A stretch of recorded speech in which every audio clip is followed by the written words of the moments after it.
They've studied all the minds. They've studied all of the different complexions of the psyche. And so there is no easy way. We have to do the same thing. See, so this movement that I'm involved in, I'm always pushing it to become highly psychological. It's like I'm probably the first one to even really insist that psychology plays a part in alternative matters, so that we can get into their minds of the controllers to see what they're doing, so we can undo it. Without that, you're hopeless. You're just going to be wearing the garb that they have they've made it on their loom. They've woven it for you, and you're putting it on. What good is that going to be? You're already then destroyed from within. We know there's a whole body of knowledge that these groups have access to about our psychology. So we have to then do the same kind of homework. We need to become formidable opponents in this fight for the freedom of our minds, because if we don't do that, if we're not aware of who the real enemy is and where the attacks are coming from and what's the methodology of the attacker, then how can we possibly defend ourselves? Exactly. If you don't have that extra knowledge, and some of it is historical, yeah, but a lot of it's psychological. If you don't know that, say, then you may be well-meaning, like a lot of these right-wing groups or even white supremacist type groups. Yeah, all those groups think Hitler was a great guy. What are you going to do with that? You see, so you've got these hiccups, you got these things, where are you going with that? So again, you might have a person who's got some pieces of the puzzle, but then they go wildly wrong in another way. And so without that psychology, and believe me, a lot of the people who are some of the most well-meaning people are very narrow intellectually. They just get obsessed with one thing. It's the Jews, it's Islamic, it's this, it's that. And they haven't got the horizon. They're not looking at the horizon, and they certainly lack, above all, psychological knowledge. Well, believe me, you're dead before you start, because these people, as you've so well said there, they out intellectualize us that way. And so, to order to counter the deeper levels of control, one has to become profoundly psychological.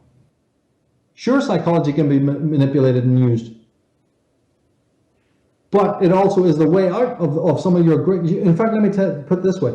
Do you know that the greatest threat to the papacy on the ideological levels we're talking about is psychology? Because Freud brought to man the best way out of their trap. Because before psychology, what did you have? The confession. When psychology came along, it was the biggest threat, because it stamped on the territory that the church had won for itself through millennia, David. And with the moment that psychology came along, in all of its different colors and contexts, some you like, some you don't, but never forget for a moment that was one of the death blows to this church, to this papacy, is for a man to understand that he is responsible for his own psyche, to start studying it, to start thinking, what are my under thoughts? What is this thing called the unconscious? Why am I unconscious that there is even an unconscious? Why do I live like a mad person without even wondering about my subconscious desires? And then when I feel weird sexual peccadillos or some other anxieties, I run to the local priest, who's only got to hand me some Hail Marys and more other repressive stuff that just makes the problems worse and worse and worse, until a whole generation is in lockstep. So they want to attack psychology. And you know something? They're doing really well, because the person who thinks that, well, I'm not going to get into psychology because Freud was a Jew, well, they've succeeded then. And the people in the movement, many of whom I really admire and like, yeah, but the missing piece there is the psychology. So that's has to be thought about and factored in as we move into the future.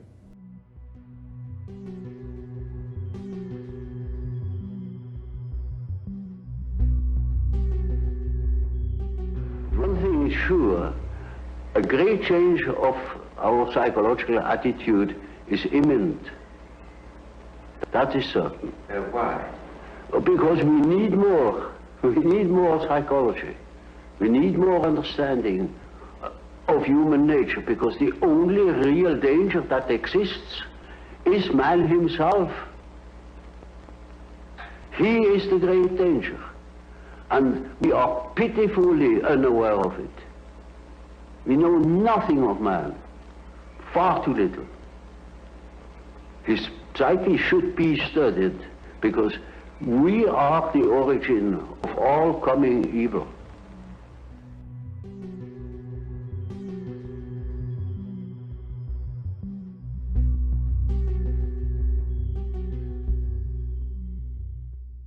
why does the future sound so terrifying? Well, we are tinkering with the brain itself. For example, people who have traumatic memories of war, sometimes they're paralyzed with these horrible memories of a rape, an accident, warfare.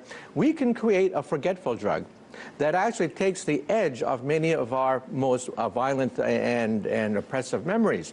However, the President's Commission on Bioethics recommended against marketing the forgetful drug because they said that even unpleasant memories are useful. We learn from them. We learn from them.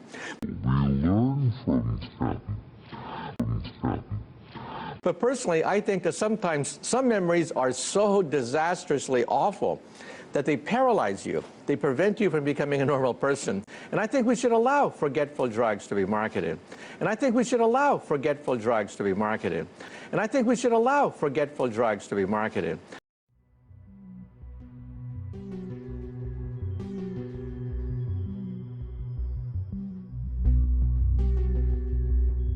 See, after World War II, Japan made the Faustian bargain. Faust was the legendary figure who sold his soul to the devil for unlimited power. That's the Faustian bargain that Japan made after the war.